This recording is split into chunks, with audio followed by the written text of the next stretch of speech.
Okay, looks like we're recording now, so without further ado, hello, my name is Sterling Humber Cage, and I'm happy to be recording this video today to be going over the Alumni Basic Blogging dashboard and what you can expect from said dashboard, since we do have quite a few different dashboards depending on the package that you're on with Simplified.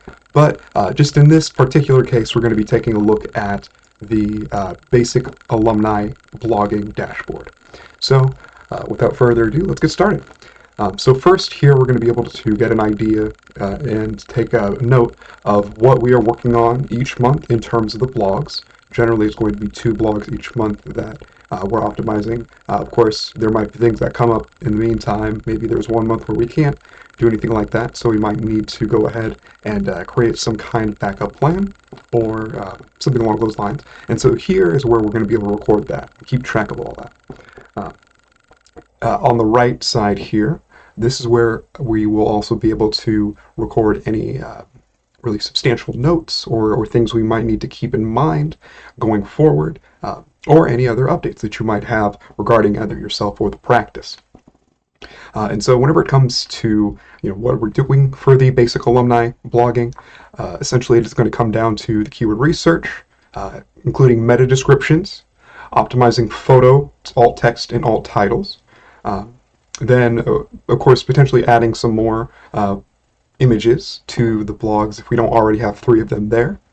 And then, of course, also modifying or creating a call to action and other services section. That'll include more internal links, things like locations and other keywords. After that, we will be sure to submit the page to index on Google with Google Search Console so it can recognize all the changes that have been made. And I should actually also go ahead and mention while I continue on here that you can change the time frame that you are looking at for the data we're seeing here. And so for now, I have it just set for just the last week, but there are a variety of different options that you should be able to use here. But for the purposes of this recording, I will just be using until the time frame between last week and today. So the second part I wanted to mention as well, before we continue on to the keyword rankings, was that these are customizable. So there are a number of different integrations that are possible or that we could potentially use with this tool known as agency analytics, or we call it the data dashboard. But yeah, if there's things like Google Ads or Facebook or any other number of things like that, we can potentially add an integration onto the dashboard if it's already there. But in some cases, we might not have the particular widget or the particular integration in order to track said information. So we'll have to keep an eye on this. It'll be kind of on a case-by-case basis, I should say. So all in all, what we're taking a look at today is essentially the baseline basic alumni SEO dashboard, or basic alumni blogging SEO dashboard. However, there are things that we can potentially change or add on if need be. So continuing on to the next section here, we have the keyword rankings. On the left side here, we're going to be able to take a look at what the keywords, or I should say where the keywords have been ranking in terms of in this case here, looks like the top 1 to 3 spots. So, bronze, silver, and gold. Then 4 through 10, 11 to 20, so forth. Here, this is actually going to be showing a different time frame than what we're looking at in this case, which is just a week. Here it's actually showing the data from the entirety of however long this dashboard has been around for. In this case, it looks like it's been around since around 2019. And in that case there, it did look like there were around 45 of those keywords that were performing between the first and third rankings in Google. And it looks like between, at least in this case, February and March, yeah, it looks like there were a couple more keywords that did bump up to that between 4 and 10 in the search results. But this can be a great opportunity to kind of get a visual cue of how keywords have been performing over time. On the right side here, we're also taking a look at more of the Google information, except here we're taking a specific look at the time frame that we have selected. And this is going to give us an idea of how the keyword rankings for all of the keywords in total have changed during this time frame.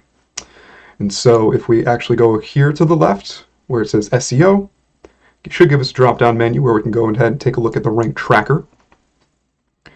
And then this should give us a deeper look at the specific keywords we are trying to rank for, and also give us an idea of how they're performing. There are a couple different options here. We don't really worry about being all that much. We like to be aware of it, but it's not one of those things we'll really focus on. But you can go ahead and change how Google is, or how the tool is viewing these different keywords. How I have this set now, it is going to be showing us the keywords that have seen the greatest increase in the rankings during this time period. If we wanted to see the opposite, okay, well, we could click on that, and then it should then show us the opposite, what has dropped the most in this time period. And same with this, we could take get an idea of what is performing well and is currently sitting around the first spot. Whereas on the other hand, this can show us what is performing. I would say what is performing in between the first and 100th spots in the Google rankings.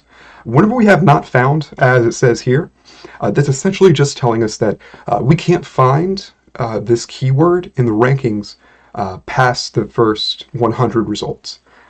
If so, in this case here, it says 97. It's still showing, okay, we're at the 97th spot. But if we were to hypothetically get to the 101st spot, then I do expect this would say not found for this particular keyword. But I digress. That is kind of a quick overview of the rank tracker itself and what you could expect from the dashboard overview here. Moving on, we then have the Google web search traffic and technical site audit. I'll talk about the Google search traffic first. So here, kind of like we saw earlier, this is going to be showing us a much broader overview in terms of the time frame that this particular dashboard has been present for. But if we go ahead and click on this, we can get a deeper look at, in this case, for the time period we picked out, we can get an idea of how many clicks we've received. And once again, kind of similar actually to the rank tracker. We can order these different keywords that folks are searching for in some different ways. For here, or for how it is presently set up, we're taking a look at what has the most impressions. So essentially, how many times we are just showing up in the search results for a given keyword. In this case, it looks like it's SEO consulting.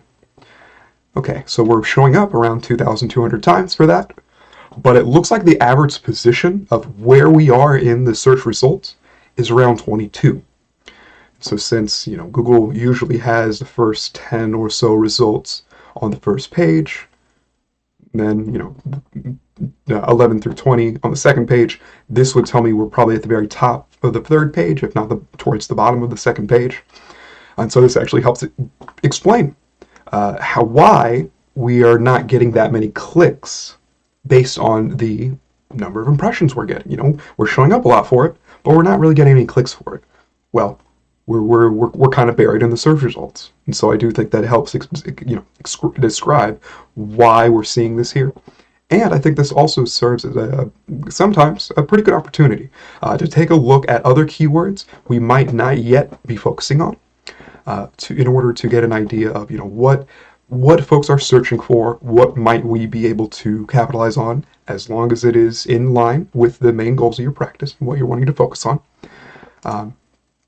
But yeah, we could also go ahead and order it by clicks, average position, or click-through rate, which is essentially just showing how many times it's being clicked on. So yeah, that's kind of a quick overview of the Google Search Console.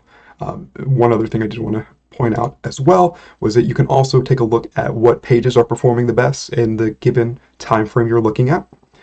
And once again, this is going to be showing you not the keywords that we were looking at a second ago, but the pages on your website that are performing the best.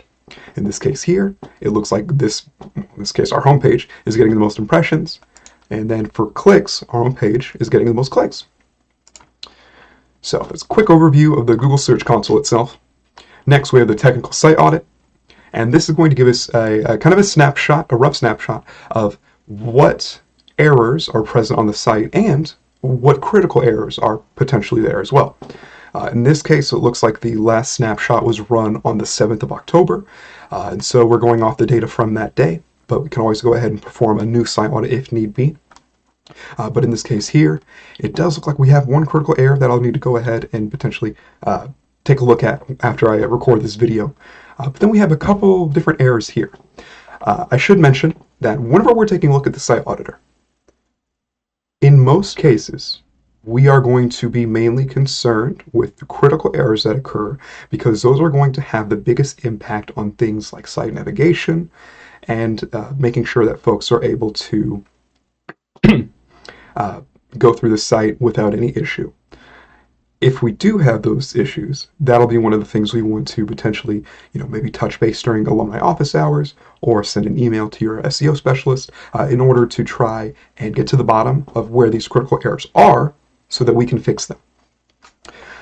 As for the other errors that we're seeing here, a lot of these are honestly some of the things that we expect from how sites are created and how granular this particular site audit tool is. In a lot of cases, we'll get things like pages not being canonical, but if it's, for instance, saying that, hey, this mobile version of the page is not your canonical version, well, yeah, that makes sense because we generally want the main desktop homepage version to be the canonical version. And so we might have errors like that pop up where it's saying there is one erroneous page that is supposed to be canonical when it's not, but that's not really the case. We know what we're doing, so we don't really need to worry about that part there. If we have instances like that where we have an understanding of the juice isn't really worth the squeeze in this case, we can potentially go ahead and ignore certain issues. But we generally like to keep an eye on all the errors that are occurring just to be aware of what is happening on the website. So that's a quick look at the site auditor itself. You can also get a look at specific pages that are affected and the history as well. So moving on to Google Analytics. Oh, right. And I did actually want to make sure I'm on the correct dashboard because, like I mentioned, we can have quite a few different versions of the dashboard. And so here we're able to take a look at this particular dashboard for the basic alumni blogging. So we took a look at the Google search traffic just a minute ago. Another thing we can add as an integration is your Google Business Profile. Now, generally, Google Business Profiles are going to be reserved for folks who have brick and mortar physical locations with an address. With the exception, well, not necessarily exception. In Simplified's case, we do a lot of work online, so we don't necessarily have that brick and mortar location. And so in our case, we don't have that Google Business Profile, but for any practice that does, we can very easily get that information and then integrate it with the dashboard here in order to get an idea of how many call clicks or website clicks we are getting from the Google Business Profile itself. And then finally, or not finally, almost finally, we also have Google Analytics. This is going to be a very similar integration as your Google Business Profile. And this is going to give us an opportunity to take a look and see how folks are finding this site in those different channels that they're using in order to accomplish this. In this case here, it looks like organic search is how most of the sessions are coming through. And that's actually what we work to improve through SEO, so I'm glad to see that. It also does look like second is going to be direct here, which is going to be whenever folks are typing in the name of the website. Next, we have organic social, which of course is going to be things like social media, Instagram, Twitter, etc. Then referrals. These are going to be links on other websites that are pointing to your website. So this could be directories, backlinks, things like that. And then finally, we have unassigned, which is one of those cases where we aren't able to recognize where exactly it's coming from. We also have some other information here that we can make use of in terms of the Google Analytics information. Most of the time, though, we do like to keep an eye on user engagement, just to make sure folks are staying on the site, and then also bounce rate, because those are going to be two things that kind of more closely align with how engaged folks are, how long they're staying on the website for, and it can kind of give us an opportunity to look a little bit more into elements that might need some changing in terms of either the content, in terms of either the design, things like that, in order to make sure that we are doing what we can to keep your ideal clients on the site and engaged with your content. Then next to last, for real this time, backlinks. This is a tool where we are going to be able to get a snapshot of some of the different links that you have accrued during the specific time periods we're looking at, and also some of the ones that we've lost. In terms of backlinks themselves, it's one of those things where we love to build up backlinks over time, but we do expect that as we do that, there's a heightened chance of less than reputable, more spammy backlinks potentially also being uncovered or gained, I should say.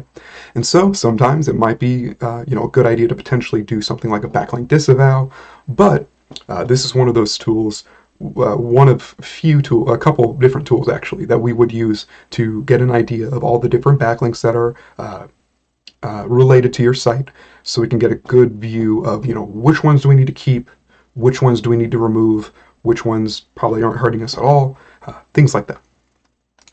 And then finally, down here we have an opportunity to take a look at any previous work or any other previous notes that you or your SEO specialist has had in the past. Here, this will be where we can record what we've worked on for previous months, if we've had to go with a backup plan for a month or so, and any other poignant notes that we need to make sure that we're keeping. So yeah. Oh, right. I should also mention, let me check here. Okay, yeah, actually, yeah, that was it. So, yeah, all in all, that is a quick overview of the basic alumni blogging SEO dashboard. But if you have any questions about this, please feel free to reach out to us. Our team is going to be more than happy to help to either describe what you're seeing here, clarify anything, or just kind of help with any SEO questions that you might have. So yeah, all in all, that's a quick overview of the Alumni Basic SEO Dashboard for blogging. But yeah, feel free to let us know if you have any questions. And thank you for watching.